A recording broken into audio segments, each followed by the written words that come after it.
કાકા હા ભાઈ યુટ્યુબ પર અવધેશભાઈની કમેન્ટ છે કે એમની સાથે કેવું થાય છે એમની વાઈફ સાથે આર્ગ્યુમેન્ટ, કે વચ્ચે હમણાં એવું કીધું કે તું કે મારી તાકાત છે, હા તો વાઈફે એવું કીધું કે એટલે બાકી બધી સ્ત્રીઓ તમારી નબળાઈ છે એમ. હવે આ આડું ચાલવાનું નક્કી કરી દીધું હોય ને તેમાં કશું ના કરી શકે. જો અવધેશભાઈ જ કહે છે કે બોલ બોલ બોલ જ કરે છે કે તો Avdhesh welcome to married life બકા.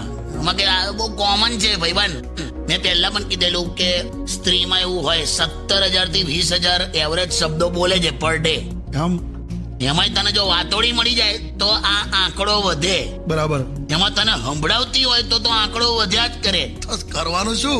સાંભળ્યા કરવાનું લે, બીજું શું કરાય? ગુના વગર કરેલું સરેન્ડર એટલે લગ્ન. ક્યાં વાત હે? એમાં ક્યાં બાત જેવું કશું નતું. એટલે ના બરાબર. પણ વાઈફને તમે જો આમ મનાઈ લો તો શાંત ના થઈ જાય? અઘરું છે લા. કેમ? કેમ કે ઘણી વાર એને પણ નથી ખબર હોતી કે કઈ વાતથી એ નારાજ છે. તો આપણને ક્યાંથી ખબર પડે યાર? બરાબર. પણ તો ઘણી વાર રાત્રે સુતા સુતા એવો વિચાર આવે હા કે સારું છે કે રાવણ એક પુરુષ હતો. રાવણ પુરુષ હતો એમાં સારું શું? 10 મોઢાવાળી સ્ત્રી હોત તો શું થાત? તું વિચાર કર. વિચારો કરો. વિચાર કર તું ખાલી.